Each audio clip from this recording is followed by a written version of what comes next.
आज आप पढ़ेंगे बाल गोविंद भगत। बहुत सुंदर यह एक रेखा चित्र है। आपको यह मालूम होना चाहिए कि रेखा चित्र किसे कहते हैं। रेखा चित्र जो विधा है वह साहित्य में, गद्य साहित्य में जो हम कहानियाँ पढ़ते आ रहे हैं, संस्मरण पढ़ते हैं, नाटक पढ़ते हैं, कांकी पढ़ते हैं, इन विधाओं में रेखा चित्र का क्या महत्व है, क्या स्थान है, या फिर यह होता क्या है। तो रेखा चित्र दरअसल किसी भी व्यक्ति के चरित्र को, व्यक्ति के अंदर की अंदरूनी विशेषताओं और भावों को जब लेखक नज़दीक से देखते हुए उससे प्रभावित होते हैं और प्रभाव के बाद जब उसे साहित्य में लाने की चेष्टा करते हैं, तो गद्य में उनकी यह चेष्टा रेखा चित्र कहलाती है। यानी कि किसी व्यक्ति के चरित्र और विशेषताओं को बाह्य और भीतर, बाह्य और अंदरूनी दोनों उनकी विशेषताओं को सामने में रखना रेखा चित्र होता है। महादेवी वर्मा भी रेखा चित्र सबसे ज़्यादा लिखी हैं, उनका बहुत बड़ा योगदान है रेखा चित्र में। और दूसरे नंबर पर बेनीपुरी जी का नाम आता है। रामवृक्ष बेनीपुरी जी ने बहुत सारे रेखा चित्र इन्होंने लिखा है। और आज इस पाठ में आप बाल गोविंद भगत के माध्यम से जानेंगे कि सामाजिक रूढ़ियों पर हमारे लिए किस प्रकार से वह विकास के लिए बाधक होता है, और फिर हमारे समाज में जो रीति रिवाज हैं वह कितना हमारे लिए उचित हैं, और फिर हमें उसे किस रूप से उनका हमें विरोध करना चाहिए, या किस रूप में हमें उसे अपनाना चाहिए, और कितना हमारे लिए वह ज़रूरी है। इन तमाम बातों का चित्रण इस पाठ में किया गया है। पाठ का विषय ही है जो कि रामवृक्ष बेनीपुरी ने बाल गोविंद भगत के माध्यम से यह भी दर्शाया है कि ग्रामीण परिवेश का जो चित्रण है, ग्रामीण परिवेश का जो चित्र है, जो सांस्कृतिक जो उसके जो मूल्य हैं, खास करके जो ग्रामीण परिवेश के व्यक्ति के अंदर में जो आदर्श होता है या सामाजिक एक जो ढांचा होता है, इन तमाम चीज़ों को इस रेखा चित्र के माध्यम से लेखक ने स्पष्ट किया है। और आप देखेंगे कि बाल गोविंद भगत का चरित्र जो है, जिसको हम कैरेक्टर कहते हैं, उनका व्यक्तित्व जो है बड़ा ही उज्जवल है। और संक्षेप रूप में हम यह कह सकते हैं कि बाल गोविंद भगत जो हैं वह कबीर पंथी हैं। कबीर साहब के धर्म को, सिद्धांतों को मानने वाला कबीर पंथी कहलाता है। तो बाल गोविंद भगत एक कबीर पंथी हैं। और पंथ का मतलब होता है कि जो हिंदू धर्म से, जो सनातन धर्म से ही अलग होकर एक नई मान्यताओं की स्थापना, धार्मिक एक नई अवधारणाओं को खड़ा करता है, वो पंथ कहलाता है। तो हमारे देश में ऐसे छोटे छोटे पंथ, संप्रदाय हम कह सकते हैं, बहुत सारे हैं। कबीर पंथ हैं, रामाश्रयी पंथ हैं, कृष्ण पंथ हैं। तो कुछ अपने अपने सिद्धांतों को लेकर चलते हैं। और ख़ास करके पंथ तब बनता है जब उस पंथ के जो संस्थापक होते हैं, जो उस सिद्धांत के प्रतिष्ठापक होते हैं, उनके मानने वाले लोग फिर उनके सिद्धांतों और विचारों को लेकर जो चलते हैं, वह फिर पंथ के रूप में आ जाता है। तो बाल गोविंद भगत एक कबीर पंथी हैं। और इनका कबीर पंथी होना किस रूप में और कैसे वो कबीर साहब के सिद्धांतों की पराकाष्ठा को छूते हैं, मानते हैं। लाखों कबीर पंथी होंगे, लेकिन बाल गोविंद भगत जैसे कबीर पंथी सच्चे अर्थों में हम कह सकते हैं कि कबीर पंथी कम होंगे, क्योंकि उन्होंने अक्षरशः हूबहू कबीर के एक एक बताए गए सिद्धांतों का पालन करते हैं, व्यावहारिक तौर पर भी और अपने जीवन यापन में भी तो साधुता, बाल गोविंद भागवत के माध्यम से लेखक ने यह भी स्पष्ट किया है कि साधुता क्या होती है। साधुता का यह मतलब सिर्फ लिबास नहीं होता है, साधुता का मतलब होता है चेतना से उज्जवल होना, चेतना से उदार होना, हृदय की पराकाष्ठा जो है को इतना विस्तृत कर देना कि उसमें हर चीज़ समा जाए, वहाँ कोई प्रकार का भेदभाव नहीं हो, वहाँ किसी प्रकार की ऊंच नीच की भावना प्रदर्शित नहीं हो। समन्वय एक सिद्धांत होता है धार्मिक, समन्वय होना चाहिए और हर एक व्यक्ति को एक नज़रिए से देखते हुए हम सबको ईश्वर की ही संतान माने, एक समान माने, एक तरह उन्हें देखें, उनके दुख सुख को हम वैसे ही अपने ही दुख सुख के अनुसार लें, तो कहते हैं यही सच्ची साधुता होगी। और राम वृक्ष बेनीपुरी ने बाल गोविंद भगत के चरित्र को ऐसा ही उज्जवल बताया है। और उनके लिबास के संबंध में कहते भी हैं, बताए भी हैं, पाठ में आप देखेंगे कि किस तरह से उनकी वेशभूषा अति साधारण है। वह उनकी एक लंबी दाढ़ी है, जटाजूट वो रखते नहीं हैं, लंबी दाढ़ी वो नहीं रखते हैं, जटाजूट भी नहीं रखते हैं। और उनका जो बाल है बिल्कुल सफ़ेद हो गया है, जो चेहरे की चमक से उनकी बाल की चमक में एक समानता दिखती है, एकदम संस्कारित चेहरा लगता है। और कमर पर लंगोटी मात्र पहनते हैं, एक धोती नुमा, और सिर पर एक कबीर पंथी की तरह जो है एक छोटी सी टोपी लगाते हैं। और आगे कहते हैं कि कुल मिलाकर वो बहुत कम कपड़े पहनते हैं, कंधे पर एक काली कंबल भी रखते हैं और हमेशा ओढ़े रहते हैं। माथे पर रामनंदी चंदन भी लगाते हैं। रामनंदी चंदन अब क्या होता है? रामनंदी चंदन आप देखेंगे कि 3 त्रिशूल जैसा जो ये त्रिशूल जैसा माने उल्टा आप कहें माने सीधे 3 लाइन जो होता है वो रामनंदी चंदन है। और रामनंदी शिव वाले रामनंदी चंदन लगाते हैं और फिर राम वाले शिव की तरह त्रिशूल बनाते हैं। दोनों में ये एक प्रकार से कहें कि एक दूसरे से संबंध को दर्शाने के लिए, एक दूसरे में एक रूपता को बतलाने के लिए ऐसी प्रथा है। तो वो रामनंदी चंदन लगाते हैं और नाक के छोर तक वो चंदन लगाते हैं, यहाँ तक नाक तक वो चंदन लगाते हैं। और इस तरह से वो गले में तुलसी की एक माला भी पहनते हैं। तुलसी की माला जो होती है तुलसी की जड़ से बनती है और उसमें एक सुराग छेद करके उसमें धागा पिरो करके उसको गूँथा जाता है। इस प्रकार से वो एक तुलसी कंठी या तुलसी की माला धारण करते हैं और बिल्कुल साफ़ सुथरा रहते हैं। अपने मकान को भी साफ़ सुथरा रखते हैं, अपने आसपास के जगहों को भी बहुत साफ़ सुथरा रखते हैं। कुल मिलाकर के वह एक पक्के गृहस्थ भी हैं। वो खेती करते हैं और जब खेत में वह जाते हैं, खेत में कोई भी काम करते हैं तो अपने साहब अर्थात कबीर साहब, वो साहब कहते हैं, वही उनका कबीर जो है ईश्वर है। तो वो अपने साहब का नाम लेते हैं और फिर बड़े तन्मय होकर के अपने कृषि कर्म में लग जाते हैं। और खेती के दिनों में जो भी फसलें होती है, जितनी भी फसलें होती है, बड़े ही तन्मयता से उसको फिर काटते हैं और यह मान लेते हैं कि हमारे साहब ने यही दिया है। और फिर उसको इकट्ठा करने के बाद उसमें से कुछ अनाज या कुछ अनाज का बोझ जो है सीधे अपने कबीर चौरा पर, कबीर मठ में जाकर उसे दान करते हैं।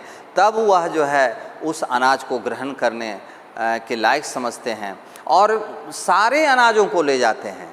और उसमें से जो उन्हें वापस मिलता है, मठ से जो वहाँ के मठ के जो सन्यासी जो उन्हें वापस करते हैं, फिर उसी से उनके साल भर की आजीविका भी चल जाती है। ऐसा नहीं है कि पूरी फसल वो काटते हैं और फिर अपने घर में ले आते हैं, वह साहब के दरबार में ले जाते हैं और उसे चढ़ाते हैं। वहाँ से जो प्राप्ति होती है उसी पर वह निर्भर रहते हैं।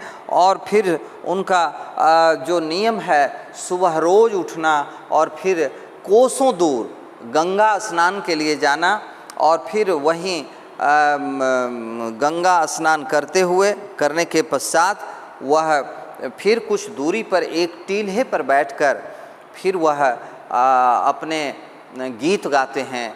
कबीर साहब की याद में कबीर साहब के लिखे भजनों को वो बड़े ही तन्मयता से गाते हैं। और जब पूरा गांव जो है उस समय कहने का मतलब है कि उनके जो गायन के जो सुर हैं, उनके गायन के जो स्वर हैं, वो पूरे गांव को भी जगा देता है, क्योंकि उनका जो स्नान ध्यान होता है वो ब्रह्म मुहूर्त की बेला में होती है, लगभग 4 बजे के समय में। और 4 बजे वो पहुंच जाते हैं। आप यह अंदाज़ लगा लें, सोच लें कि वो अपने घर से 1 से 2 बजे के बीच में रात्रि उठते हैं और सीधे गंगा की राह पकड़ लेते हैं और ब्रह्म मुहूर्त की बेला में 4 बजे तक वो स्नान करके वो भजन कीर्तन के लिए बैठ जाते हैं और उनके शोर से पूरा गांव जग जाता है।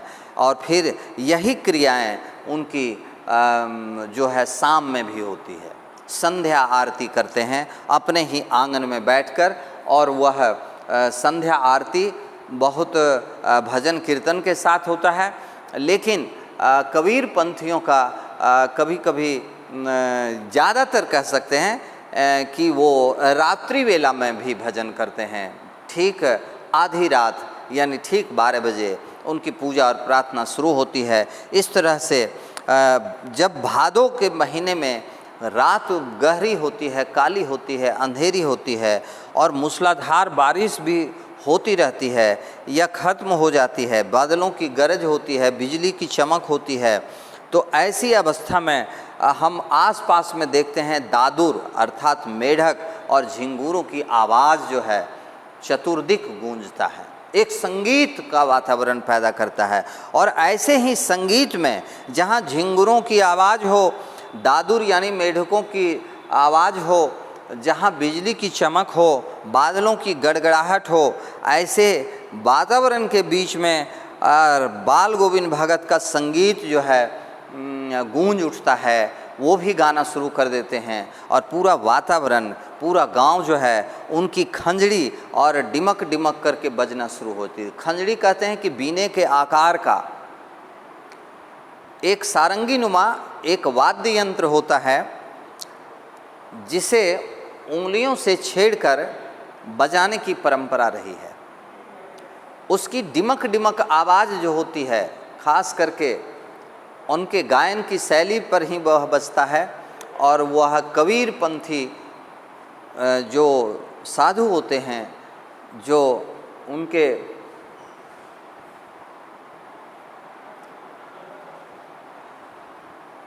तो इस प्रकार से आप देखेंगे कि यह बिजली के बीच में, बिजली की चमक के बीच में, गड़गड़ाहट, बादलों की गड़गड़ाहट के बीच में वो आधी रात को, भादों का महीना है, रात अंधेरी है, पूरा गांव सोया हुआ है और ऐसे वातावरण में उनकी डिमक डिमक खंजड़ी बजती है और वो उनके गीत के बोल होते हैं, गोदी में पियवा चमक उठे सखियाँ चिहुक उठे ना।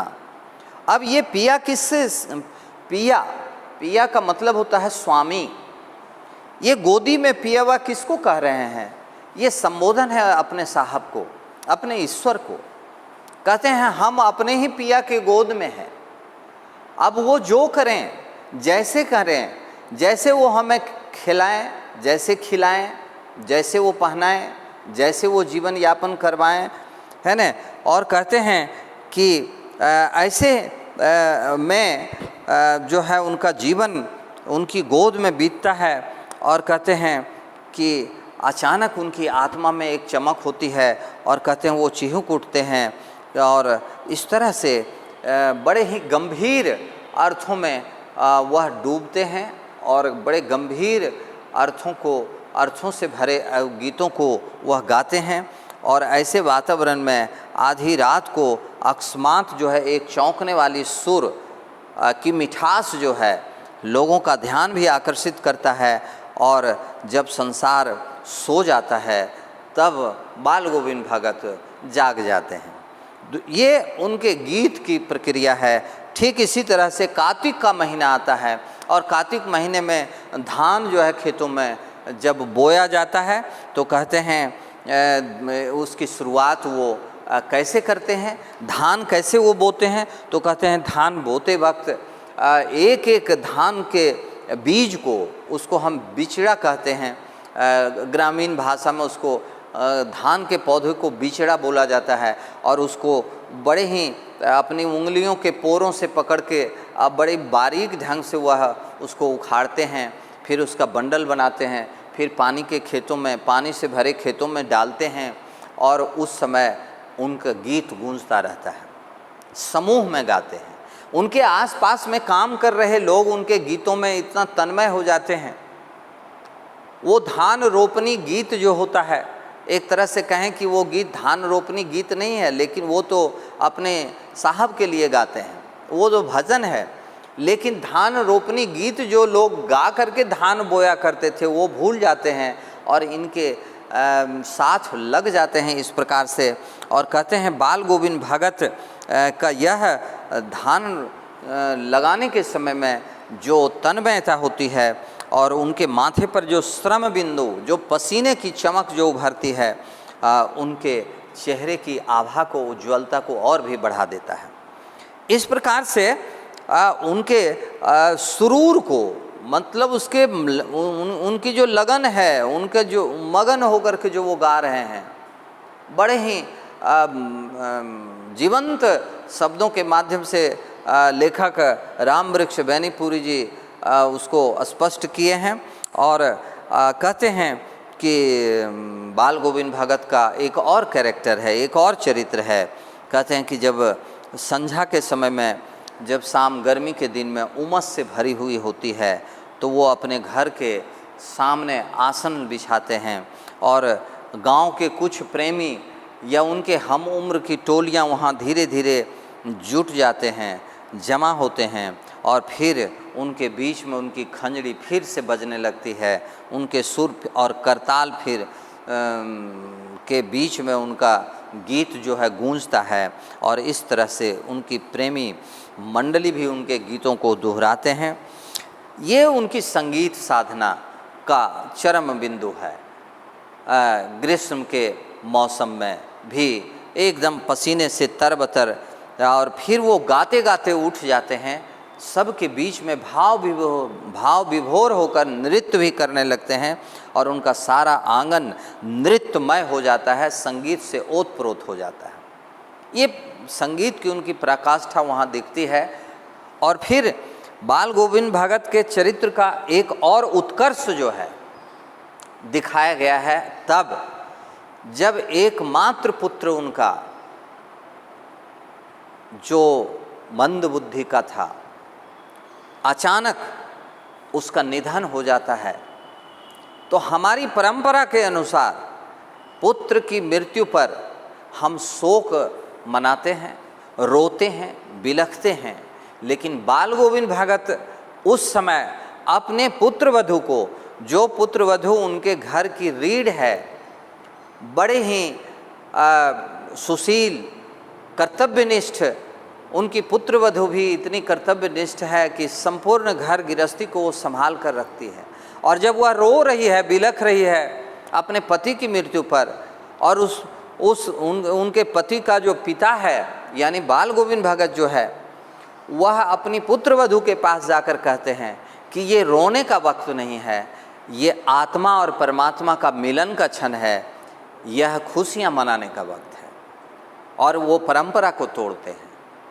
बाल गोविंद भगत जो हमारी परंपरा है उसको तोड़ते हैं, और इस प्रकार से वह अपनी परंपरा के अनुसार जो ज्ञान की परंपरा है, उस ज्ञान की परंपरा के अनुसार वो चलते हैं, और मानते हैं कि मेरा पुत्र जो है उसकी आत्मा जो है परमात्मा में मिल गई, इसलिए ये खुशी का दिन है, खुशियाँ मनाना चाहिए। और वो नाचते हैं, खंजड़ी बजाते हैं, गाते हैं और पूरा गांव हतप्रभ हो जाता है।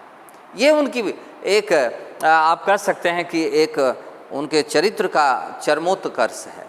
दूसरा, जब पुत्र की मृत्यु के पश्चात अब घर में अब अकेले वो हैं, पुत्रवधू हैं, बड़े ही विचार करते हैं और वो परंपरा के जो लीक हैं उससे अलग हटकर कहते हैं और अपने पुत्रवधू को बुलाकर कहते हैं कि तुम मायके से अपने भाई को, पिता को बुला लो और तुम उसके साथ घर चली जाओ और दूसरी विवाह कर लो, क्योंकि तुम्हारी उम्र कम है, तुम्हारा पूरा जीवन बचा हुआ है।